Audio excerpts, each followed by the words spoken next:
오늘은 웨슬레의 속죄관에 대해서 공부하도록 하겠습니다. 이 속죄론은 구원론에 있어서 굉장히 중요한 부분입니다.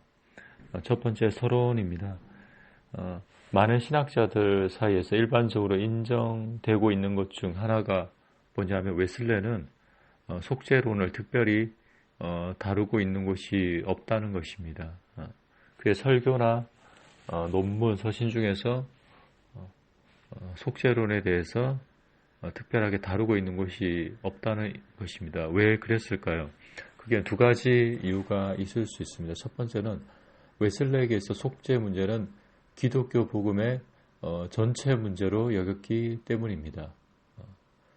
어떤 하나의 문제가 아니고 기독교 복음의 전체 문제이기 때문에 특별히 다룰 수가 없고 여기저기에 나누어서 다룰 수밖에 없었다는 견해입니다. 그래서 부분적인 견해들이 그의 저술에서 설교에서 여기저기 나타나 있습니다. 두 번째 이유는 웨슬레에게서 속죄는 확실히 매우 중요한 위치를 차지하기 때문입니다. 얼마나 중요하냐 속죄가 인간을 죄의 사슬에서 구원하고 하나님과 화해시키는 원천이기 때문입니다. 이 속죄가 없다면 기독교의 복음이 있을 수가 없습니다. 기쁜 소식이 될 수가 없습니다. 인간을 죄에서 구원하고 또 하나님과 화해시키는 매우 중요한 원천이 되기 때문에 속죄는 굉장히 중요합니다. 그렇기 때문에 특별히 다루고 있는 것이 없다고 보고 있습니다. 2. 속죄론 이해를 위한 전 이해. A. 속죄의 필요성을 가져오는 인간의 죄.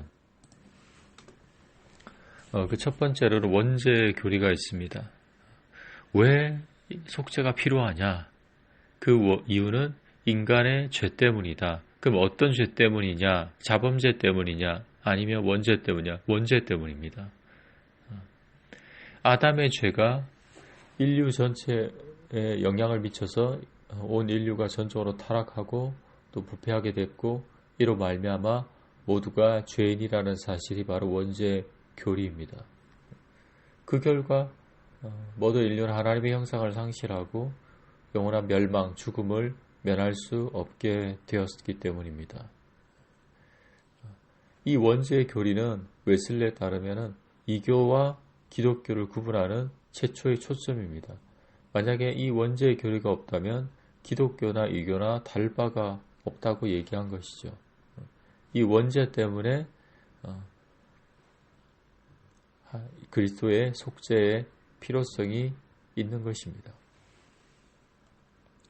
그럼 두 번째, 원죄 유전 방법. 아담의 죄 원죄가 후손에게 유전이 되었는데 어떻게 유전이 되었느냐? 아담의 죄가 어떻게 후손들에게 전달되느냐 하는 데는 웨슬레로서는 분명하게 설명할 수 없다고 고백했습니다. 하지만 지금 현재 대다수 신학자들은 유전자를 통해서 죄성이 유전된다고 믿고 있습니다. 웨슬레 당시는 유전자의 존재에 대해서 아직은 모르는 그 시대에 살았습니다. 그래서 당연히 그 부분에 대해서 분명하게 설명할 수 없었을 것이라고 추정할 수 있습니다. 세 번째, 속죄의 필요성. 구원에 관해서 인간의 무능력이 예수 그리스도의 속죄를 절대적으로 필요하게 한다. 이게 무슨 말이냐? 구원에 관해서 인간은 무능력하다. 아담의 원죄, 즉 그 죄성이 유전되므로 모든 인류는 아담의 후손들은 타락한 상태로 태어난다는 것이죠. 선행 은총에 의해서 어느 정도 회복되지만 아무리 회복되더라도 인간은 구원에 관해서 자기 스스로의 힘으로는 구원을 이룰 수가 없다는 것입니다.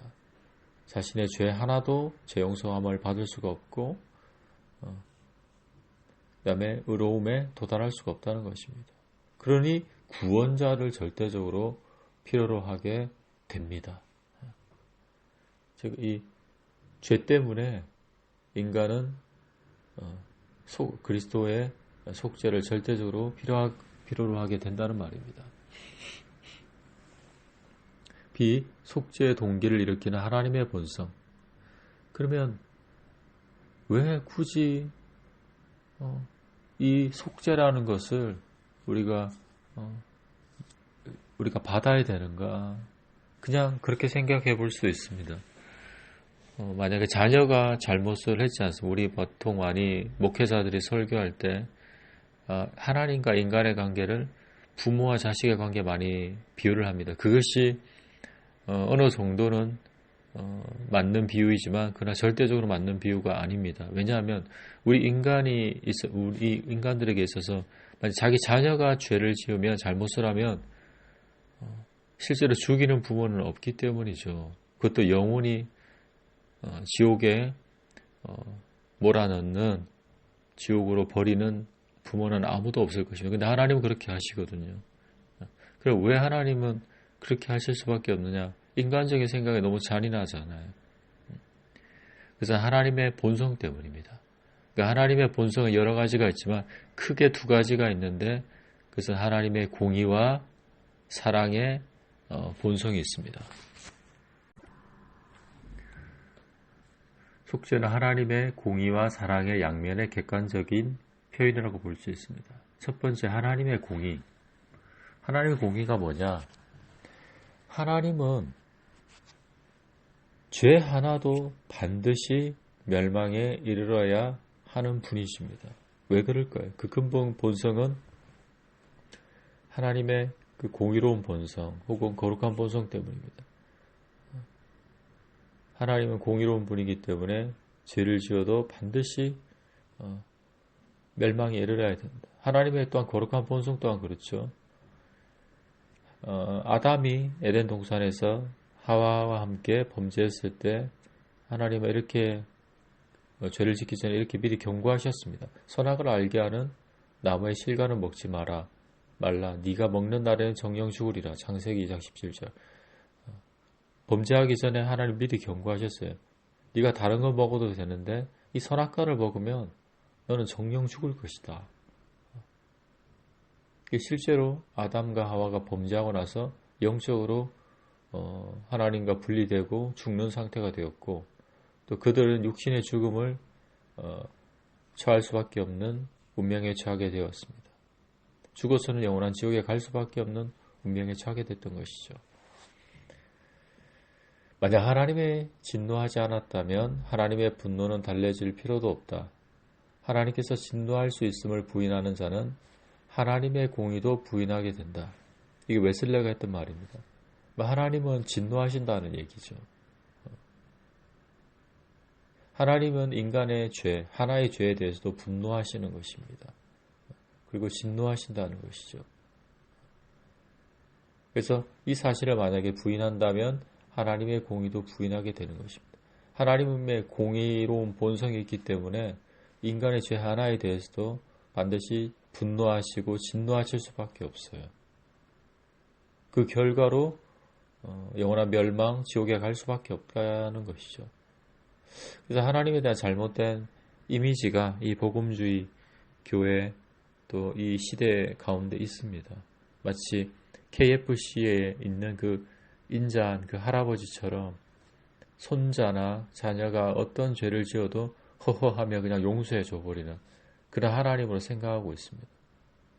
그리고 단지 하나님과 인간의 관계를 부모와 자식 관계로 또 표현하고 있다는 것도 그것도 부족한 설명인 것입니다. 이 하나님의 사랑, 어떤 사람도 멸망에 이르는 것을 견딜 수가 없습니다. 근데 이런 하나님의 공의로운 본성 때문에 지옥에 갈 수밖에 없지만 근데 하나님의 사랑의 본성은 어떤 사람도 멸망에 이르는 것을 견딜 수가 없어요. 둘 다 모순되는 것처럼 보이죠. 디모데전서 2장 4절에 하나님은 모든 사람이 구원을 받으며 진리를 아는 데 이르기를 원하시느니라.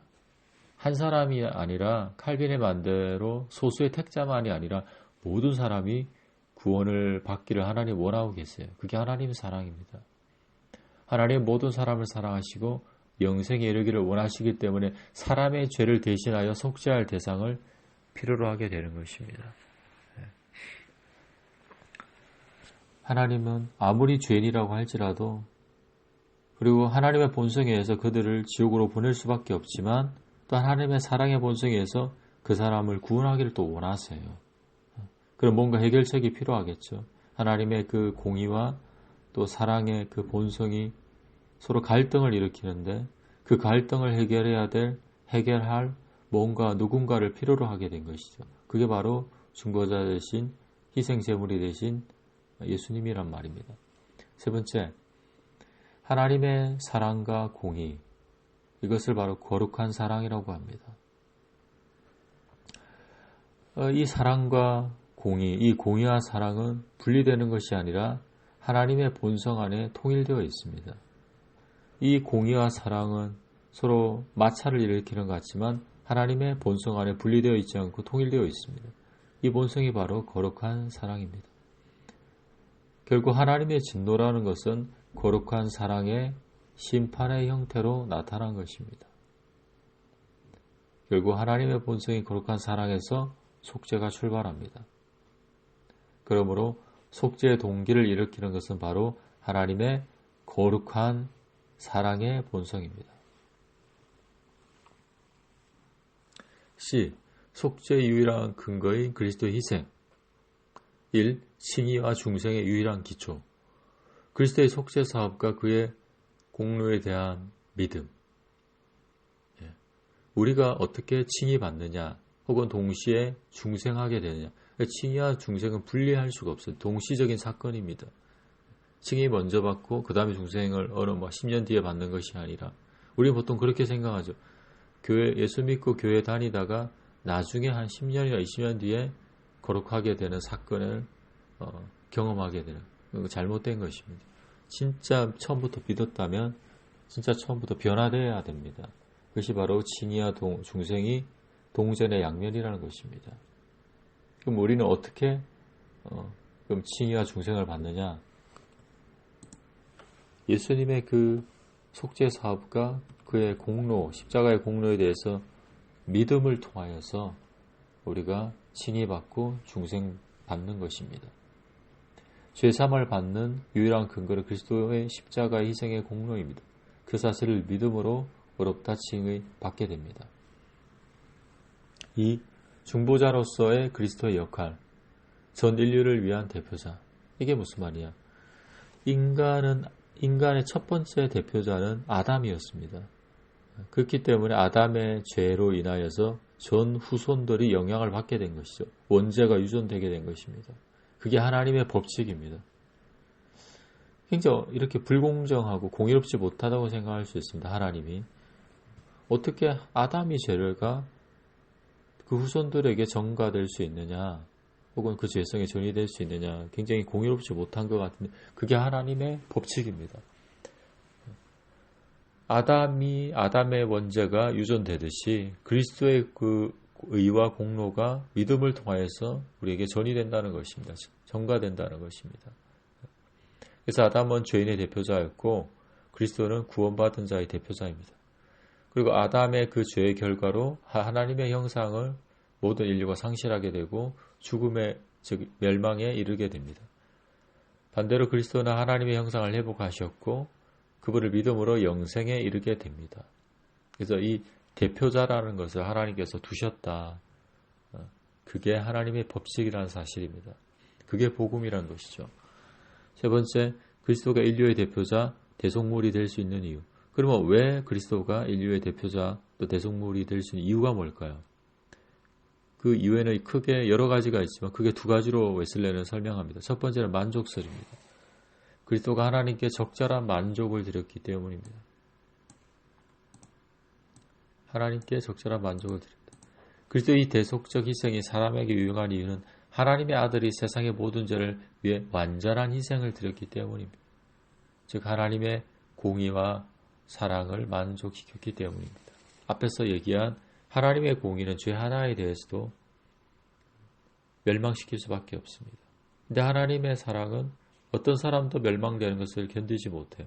이 사실이 이 두 가지 본성이 서로 갈등을 일으키는데 그 갈등을 해결하실 수 있는 분이 뭐냐면 그리스도라는 것이죠. 그럼 어떻게 그 갈등을 만족시키느냐?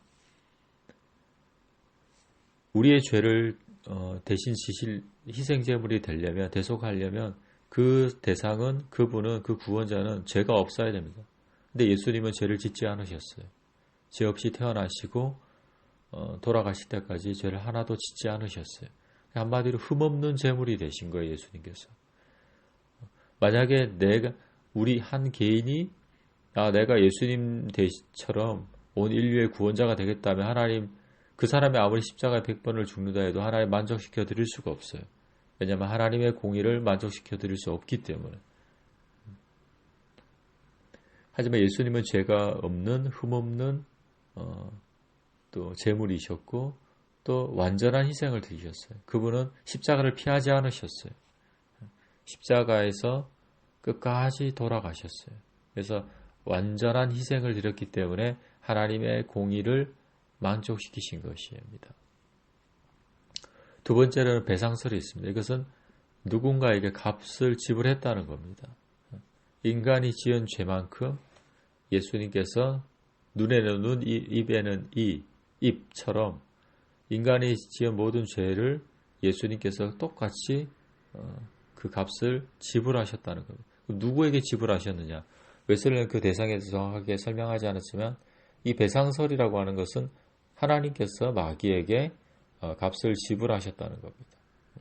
이 값은 그리스도의 죽음 또는 그의 보혈을 의미하는데 그리스도는 이 값을 지불하셨다. 이러한 배상은 동등의 의미가 있다고 봅니다. 그리고 다음 시간에는 이 만족설과 배상설에 대해서 더 자세하게 배우도록 하겠습니다.